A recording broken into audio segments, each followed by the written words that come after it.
Ayo, in people siapa di sini yang suka ngomong anjay? Nah, kata-kata anjay ini emang lagi viral banget di media sosial dan menjadi polemik di masyarakat. Komnas Perlindungan Anak bahkan menyatakan bahwa menggunakan kata anjay itu sama dengan kekerasan verbal. Wah, kira-kira gimana ya tanggapan masyarakat terkait hal ini? Kita langsung cari tahu di People's Voice.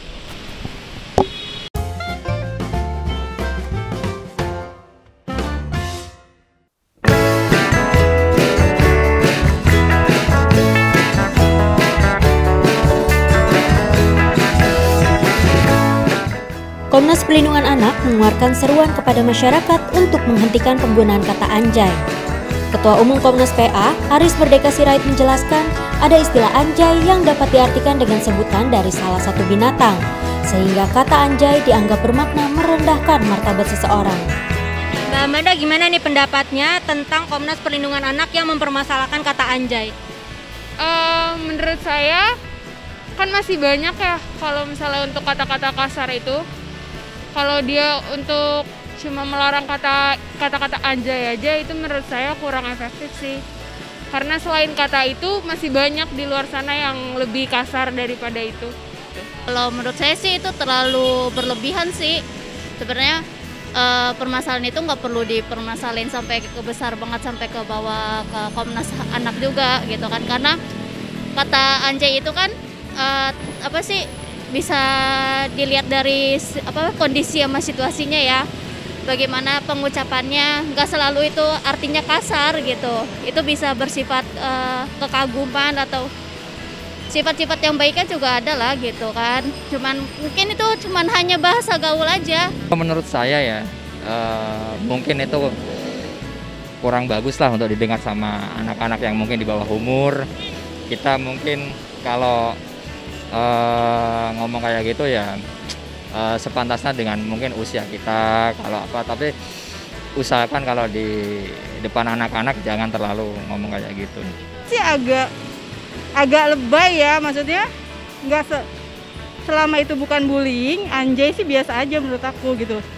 Kayak kurang masuk akal apa gimana gitu, karena kan itu udah biasa dan udah sering banget digunain gitu sih Mbak kalau menurut saya. Komnas Perlindungan Anak menilai penggunaan kata anjay dapat berpotensi pidana karena dianggap sebagai bentuk kekerasan atau perundungan. Jika unsur dan definisi kekerasan terpenuhi sesuai dengan ketentuan Undang-Undang Nomor 35 Tahun 2014 tentang Perlindungan Anak, maka tindakan itu adalah kekerasan verbal sehingga dapat dilaporkan sebagai tindak pidana.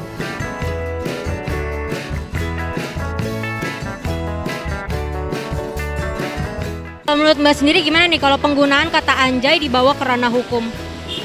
Wah, itu mah terlalu berlebihan banget karena masih banyak yang kasus-kasus yang lebih besar lagi ya dibanding mempermasalahkan hal kecil kayak gini gitu.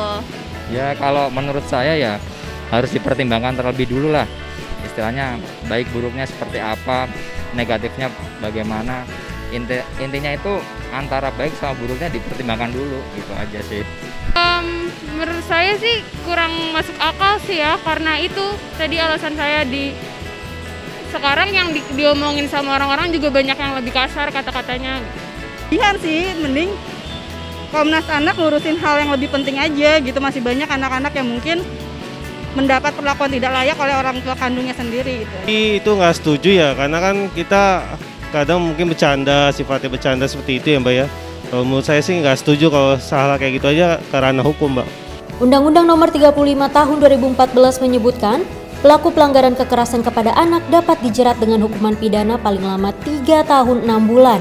Namun di sisi lain, Komnas Perlindungan Anak tidak mempermasalahkan jika kata anjay digunakan untuk pengganti ucapan salut atau kekaguman. Kira-kira apa nih sanksi yang harus diberikan kepada orang yang menggunakan kata anjay?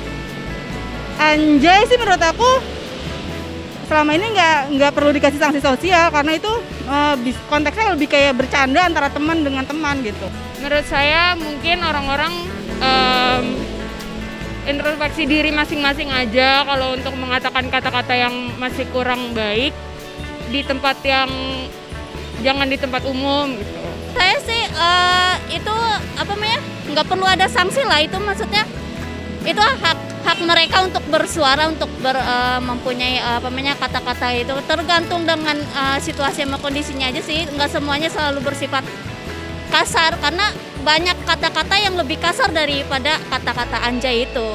Jangan langsung di judgement orang kayak gitu. Mungkin ya yang perlu kita telisik lagi kan ya ini sih, kita kan orang timur ya, budaya kita harus lebih ditingkatkan lagi. Kalau bisa disosialisasikan, jangan keseringan dipakai, mungkin ya sopan santunnya harus dijaga aja sih Mbak. Selama pandemi COVID-19, Komnas Perlindungan Anak menerima 809 pengaduan, di mana 52% diantaranya merupakan kasus kekerasan seksual. Sementara Kementerian Pemberdayaan Perempuan dan Perlindungan Anak merilis, sejak bulan Januari hingga Juni 2020 terdapat 3.928 kasus kekerasan anak. Bahkan, survei nasional menyebutkan sebanyak 2 dari 3 anak Indonesia berusia 13 hingga 17 tahun pernah mengalami kekerasan. Yang harus menjadi concern dari Komnas Perlindungan Anak selain mengurusi kata anjay ini? Ya lebih ke sesuai dengan fungsinya sih sebenarnya ya kan. Komnas Anak itu kan untuk perlindungan anak, jadi lebih fokus ke tugasnya seperti itu, kayak untuk ya mungkin banyak lah yang kasus-kasus anak yang lebih parah sekarang ya kan, penganiayaan atau apa ya, konsen ke kasus-kasus yang lebih itu aja lah, yang lebih logik aja sih, sesuai dengan Anak-anak sekarang kayak pendidikannya masih banyak yang kurang. Mungkin dengan pendidikan yang lebih baik juga mereka akan mengerti kata-kata seperti apa yang lebih baik diucapkan di tempat umum. Mencetak generasi ke depan yang lebih baik itu harusnya lebih ditekankan ke masalah pendidikan budi pekerti sih. Karena menurut saya itu fondasi awal yang harus kita kuatkan. Jadi itu aku bilang masih banyak anak yang mungkin menderita secara psikis, mental, bahkan kekerasan fisik dari orang tua yang mungkin orang tua kandung sendiri. Itu aja sih. Dibanding hal anjay menurut aku itu nggak penting sih. Wah, In People, ternyata polemik kata anjay ini dianggap berlebihan oleh masyarakat. Tapi ingat In People, setiap orang berhak mengeluarkan pendapat. Jadikan saja masalah ini pembelajaran agar kita semua dapat menjaga kata-kata dan tutur lisan biar tidak menyinggung perasaan orang lain. Kalau In People sendiri gimana nih pendapatnya? Boleh loh komen di kolom komentar di bawah. Jangan lupa juga untuk like, comment, share, dan subscribe. Elsa Paradila, Tim Liputan Jakarta, in Today in People's Way.